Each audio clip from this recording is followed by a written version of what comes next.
Baik, selamat berjumpa kembali dengan saya Toto Sugiarto. Kali ini kita akan membahas tentang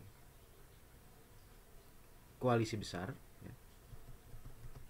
Rame-rame tentang koalisi besar menjelang pemilu Presiden 2024. Terkait tentang apakah koalisi besar, yaitu tentang eh, kemungkinan disatukannya koalisi Indonesia Raya dengan apa eh, koalisinya pemerintahan Jokowi, ya. Penggabungan ini menjadi katakanlah koalisi besar begitu, ya. Kenapa koalisi pemerintah sampai menggabungkan diri dalam koalisi besar? Ini tanda-tanda bahwa eh, partai-partai pemerintah merasa terancam dengan munculnya koalisi yang mengusung Anies Baswedan, eh, yang terdiri dari Gerindra, Demokrat, dan PKS, ya. Nah, di sini kita bisa melihat bahwa sebenarnya belum ada kekuatan politik yang aman di pemilu dan pilpres. Jadi kondisinya masih sangat dinamis. Apa tujuan pembentukan katakanlah koalisi besar itu? Tentu saja bisa kita katakan bahwa tujuan akhir dari pembentukan koalisi besar ya pada akhirnya memperpanjang kekuasaan. Ya. Kekuasaan Jokowi ingin diperpanjang agar tetap berkuasa. Ya tentu di dalamnya adalah partai-partai pendukung pemerintah.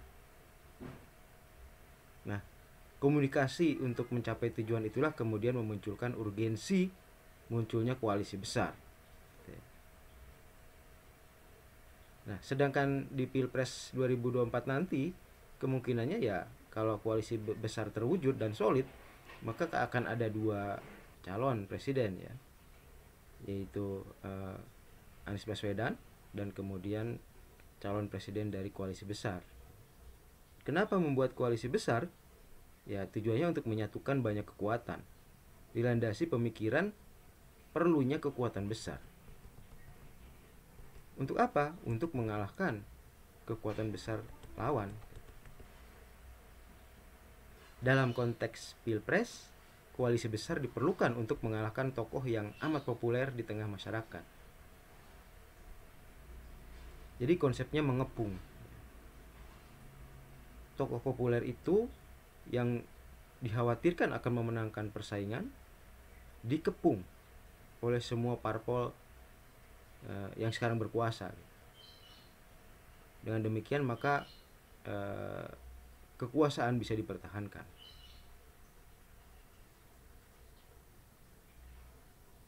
Apakah bisa dilihat sebagai satu ketakutan?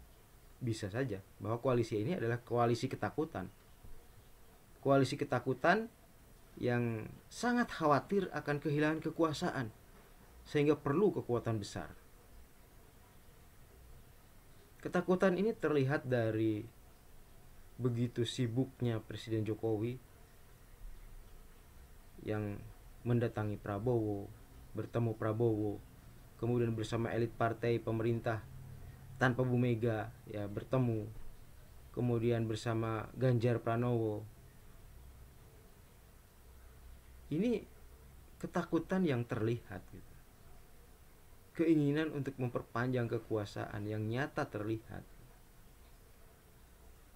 Ketakutan lepasnya kekuasaan.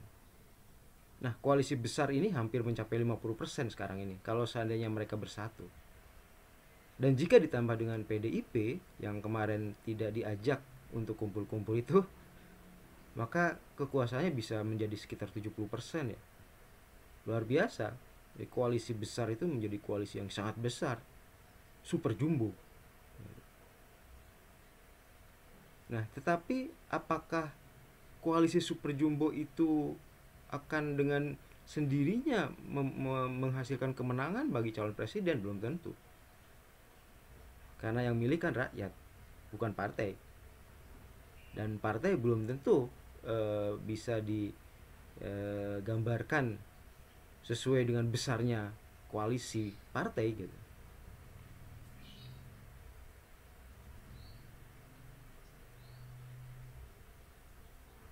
Jadi eh, politisi bisa saja kasak-kusuk memperbesar koalisi, tetapi pilihan tentu saja ada di rakyat yang bisa secara merdeka memilih calon pemimpinnya, tidak terikat dengan koalisi-koalisian gitu. Bisa saja pada pemilihan legislatif mungkin memilih partai A, tetapi pada pilpres bisa saja rakyat memilih calon yang berseberangan dengan partai A itu. Itu bisa saja. Lantas apakah terlihat khawatirnya koalisi pemerintah itu mencerminkan bahwa eh, koalisi penantang itu begitu kuatnya? Belum tentu. Kita lihat misalnya beban berat ada pada Anies Baswedan, misalnya adalah mencari pembiayaan. Ya. Partai-partai koalisi pendukung Anies Baswedan belum tentu akan mendukung secara finansial. Mungkin dia akan menyerahkan pada Anies Baswedan. Sebagaimana misalnya Surya Paloh menyerahkan wakilnya Anies, itu Anies sendiri yang mencari. Maka konsekuensinya ya biaya untuk running juga mungkin bisa diserahkan pada Anies sendiri. Nah, itulah pentingnya menentukan wakil, ya, calon wapres itu. Calon wapres itu harus orang yang benar-benar kuat secara finansial sehingga bisa mendukung pencalonan nanti gitu. Karena itu saya kira tidak heran jika Surya Paloh akhir-akhir ini meminta Sandiaga Uno ke Prabowo untuk menjadi katakanlah wakilnya Anies. Itu sangat masuk akal karena dari Sandiaga Uno lah pembiayaan untuk nyapres itu bisa didapatkan. Nah, tetapi apakah Prabowo mengizinkan, karena Sandi kan juga ada di partai Gerindra ya. Tentu saja Prabowo tidak akan mengizinkan. Nah, ini dilematisnya di situ. Anies Baswedan sangat perlu pembiayaan dan itu tidak mungkin diharapkan datang dari partai pendukung. Bahkan partai pendukung mengharapkan Anies yang bergerak. Sebagaimana partai pendukung juga membebaskan Anies untuk mencari cawapres, maka konsekuensinya Anies diharapkan untuk mendapatkan sendiri pembiayaan. Dan mereka melihat ada pada Sandi, pembiayaan itu ada pada Sandi. Bagaimana Surya Paloh meminta Sandi ke Prabowo, itu mencerminkan bahwa Sandilah yang diharapkan untuk melakukan pembiayaan, bukan dari Surya Paloh sendiri yang kaya raya atau dari para pemimpin partai pendukung Anies atau dari partai dan lain sebagainya, bukan. Tetapi mereka kemungkinan masih mencari logistik tersebut dan mereka melihat ada pada Sandi.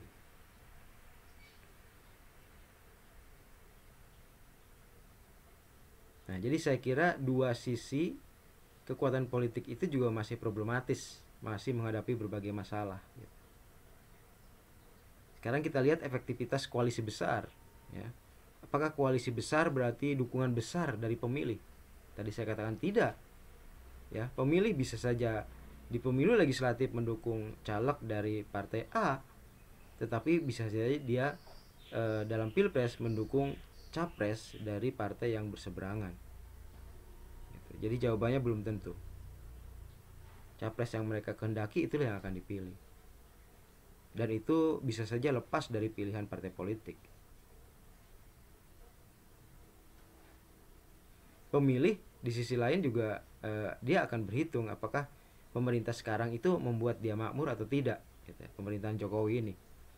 Kalau dia merasa banyak diuntungkan oleh pemerintahan Jokowi, tentu saja dia akan memilih partai pemerintah dan calon yang diusung oleh koalisi jumbo yang partai pemerintah ini, gitu ya.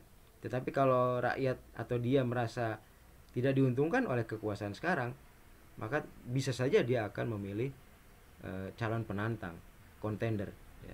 Karena dari situlah diharapkan maka hidup rakyat secara pribadi itu akan mengalami perubahan. Itu saya kira terkait dengan kasakusuk koalisi pemerintah yang sedang membuat koalisi besar atau koalisi jumbo kalau PDIP ikut bergabung, dengan harapan bahwa ini bisa menjadi langkah pengepungan ya, mengepung sehingga lawan itu tidak bisa bergerak bebas gitu. Dan kemudian rakyat tetap akan menjatuhkan pilihan pada